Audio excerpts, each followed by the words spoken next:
we have an experience, not just a game, but an experience to talk about here. Penn State beats Auburn last night, 28-20. You guys who have watched the show any length of time know that in the spring months, I'm part of a storm chasing team.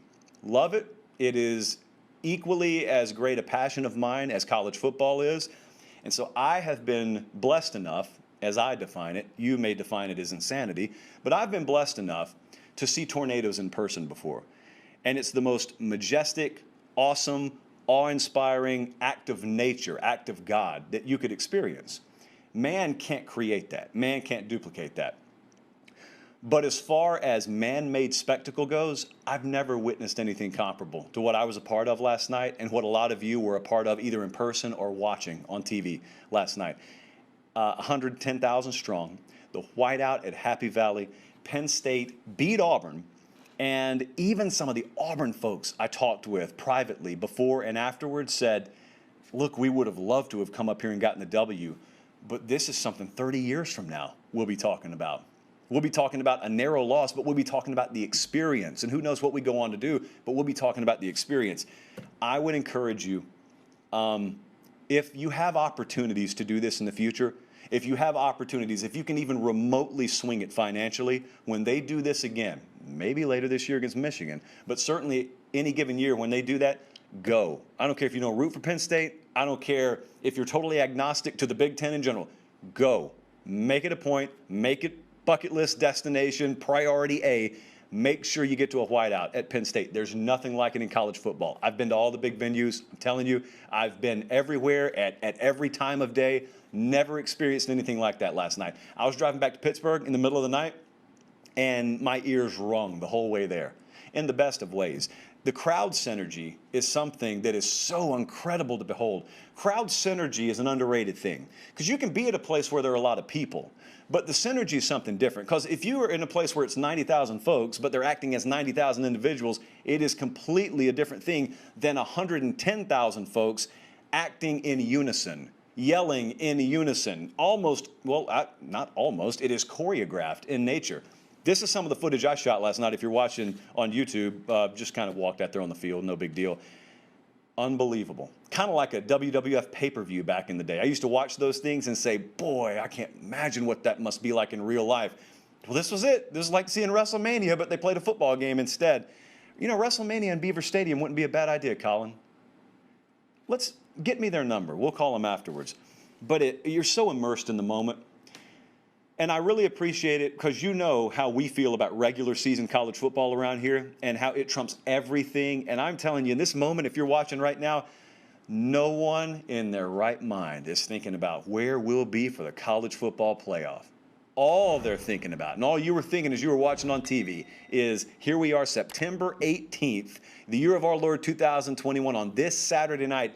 This right here is the center of the college football universe. And boy, was it. So happy to be there. I know it was an incredible scene in Gainesville. I can just tell you, I did not regret making the decision that I made to go there last night. It was a brochure. Penn State in a whiteout environment is a brochure for everything that is right about college football and everything that makes this the greatest sport on the face of the earth. And I got to tell you now, in fact, I sent you guys some video of this, and I posted on Twitter, but I want you to see it. I'm down in Penn State's tunnel. I always like to be there when teams arrive. Partly because I like to get you some footage, and partly because I just like to feel it when they come in. So in Beaver Stadium, obviously it's a very old building. And so it's constructed obviously different than some of these newer NFL-type facilities where a locker room's totally separate from where crowds would be, and you're totally isolated. You know, civilians and players would never interact. Well, at Penn State, home and away team, they got to walk through a corridor where they have to cordon it off where otherwise fans would be coming through. So I walk up Penn State's tunnel, and I'm there waiting for the buses to come in, and a funny thing happened that I wasn't really ready for. I just happened to be right place, right time. They opened the gates for the student section. And so if you've ever watched The Lion King, right before Simba's dad gets killed, you know this is going to be sad, but it's going to have a happy ending for us. Right before Simba's dad gets trampled to death by the wildebeest, you start to hear the rumble, and you can tell something's coming. That's exactly what this sounded like. Around the corner, you started to hear, I don't know if it's a rumble, but you just started to hear something get louder and louder and louder. And then all of a sudden you realize, oh, they've opened the gates, and it's first come, first serve. It's the first one who gets there gets the seat in the student section. And so I had to jump out of the way, or else I was going to go the way of Simba's dad. I was going to get trampled to death, not by wildebeests, but by Penn State students. And I don't even think they would have slowed down, because there were bigger stakes in play at that point. And I wouldn't have blamed them. Trisha Pate back home may have, but I would not have blamed them. Awesome environment, awesome to see. And no one wanted to leave afterwards. I promise you, I'm about to break down the game, but I wanted to give you an extended feel about what this atmosphere was like. After the game, I am out there. James Franklin took his sweet time, as well he should have, exiting that facility. And so I followed him, as a stalker tends to do. I followed James Franklin. I did it for you, not for me. And there he is, just waving, I think, to the folks on the International Space Station. And so James Franklin afterwards, you know, he walks over, but I want you to know he's already done 2 interviews on the field by this point. Do you see the stands? Are you looking at this? And if you're not, you know, I'll get you a more zoomed out vantage point in just a second. Look at that place. This is 15 minutes after this game has ended. And it went on a little ways after this. No one left. No one wanted to leave. It wasn't the greatest thing for traffic afterwards, because I didn't get out of there until about 2 a.m., had a 7 a.m. flight this morning. But no one wanted to leave. Everyone just wanted to soak it in, which is kind of emblematic of what those moments sort of engender inside of you. That's what it's about. It's about moments. College football is about regular season moments. It is not about playoffs. Playoffs are just a cherry on top. This is the Sunday. Playoff can be your sauce, but this is the steak, the regular season. And that was awesome last night. So this was a great game to be at. It was a great game to watch. It was everything we expected stylistically. There was no point in this game where anyone started to pull away. There was no point where someone built some insurmountable 3-possession lead. But it also wasn't quite as rock fight-ish as we thought it would be. There were some points scored. They just about hit the over in this game, which I didn't think was much of a possibility. They had to have a touchdown called back to avoid the thing going over. But there was no extended drought in scoring. And I'll tell you what I thought was very admirable for Auburn, even in a loss. I can't overstate enough how impossible it should have been to function as an offense in that environment last night. If you follow me on Instagram, go play that story and listen to the crowd noise. I shot all that from field level. Just listen to it. Turn your volume up and listen to it. And then imagine having to actually play quarterback in that. So Bo Nix did not put up an all-SEC caliber performance last night. It could have been a lot worse. I think we can all acknowledge that, especially given what everyone expected. Multiple interceptions is what you expected coming in. They responded, they being Auburn, responded with 2 touchdown drives after Penn State had scored touchdowns themselves. That is a moment that I think is very underrated, because Auburn goes on to lose this game. But that's a moment where in the past and maybe present, you would expect them to go what a lot of coaches would call rat trap, which means deer in headlights. You are totally fazed by not only what your opponent has done, something external, but you're also fazed heavily by the environment. Again, something external. And they did not operate flawlessly, but Auburn was able to answer a couple of times. I'll tell you what I thought the turning point in this game was going to be. It was nearing halftime. Penn State's already up, and they are driving. And Zacoby McClain, who ends up getting ejected in very BS fashion later in the game, he puts a hit on Sean Clifford that ends up making Clifford float a ball, and it forces an interception right there at the goal line. Now, it's innocuous because Penn State still has the lead. They go on to win the game. But the reason it ended up not mattering as much is because Auburn not only stole a possession there, and they kept points off the board, Auburn got the ball to start the second half. The reason you don't remember it is because Auburn turned the ball over. That's the turning point in this game. That is what keeps Auburn from maybe having this be, instead of them chasing points at the end of the game, it be a tie game, and they're trying to drive to win. Because I thought that was a huge hinge point that gets overlooked again because Auburn ends up losing the game. But, man, when they immediately turned it over to start the second half, you could feel it. You could feel it start to shift in the building. You could feel it start to shift on the Penn State sidelines. The box score started to shift. That total yardage ended up not being a big edge at all. I think it was 1 yard difference. But that was only Auburn closing that gap at the very end, because the critical factors had started to tilt pretty heavily towards Penn State. But let me tell you something.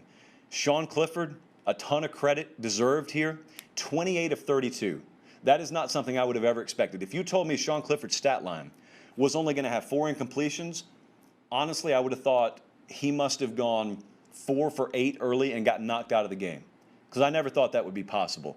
But credit the offensive line, because there was something Wisconsin did against Sean Clifford in week 1 that Auburn didn't do, and that is get pressure on him consistently. He had time. I even think some of their coaching staff at Penn State was probably a little surprised at how much time he had. One of the first plays in the game, he stood back there and I think had time to yawn, check his watch, and wave to someone in the crowd and then make a pass. And it wasn't like that all night, but Auburn consistently struggled to get pressure on him. But I think there's a lot to take away here, kind of like we talked about with Florida. Ultimately, the positives you can take away from a loss are defined by how you use them down the road. So if Auburn goes into the tank, this doesn't matter. But if they springboard into the rest of the season, if they are a significant challenge to Georgia in a few weeks at home in Jordan-Hare Stadium, instead of having to go where they went last night, which was like 10 hornets' nests, then it matters. But for Penn State, this totally invalidates 2020 and all the negatives. So it invalidates it in a positive way. This was the most crucial factor coming into 2021. And remember, we talked about that Wisconsin game in week 1. And I said, so much is going to hinge on the outcome of this game. It's probably unfair, but so much is going to hinge on the outcome of this game. Because 2020 is fresh in everyone's mind, but at the same time, everyone's willing to forgive 2020 as long as you give them a reason to. Well, they got outgained, they got out box scored in week 1, but they found a way to win, and that's all people remember. They won, and then they won again, and now they've won again, and all of a sudden, guess what Penn State's doing? They're climbing. I had them 5th in the JP poll last week. There is no flawless team out there. There is no perfect team out there. Everything's in front of Penn State. You can't imagine what kind of world of good it does Sean Clifford to finally have a game like that last night. I mean, I watched him circle the entire stadium, by the way, afterwards. If you watched the broadcast, you saw when Holly Rote interviewed Sean Clifford and James Franklin. They can tell you it's just one game after the next, all they want, and every game's equal. They're not.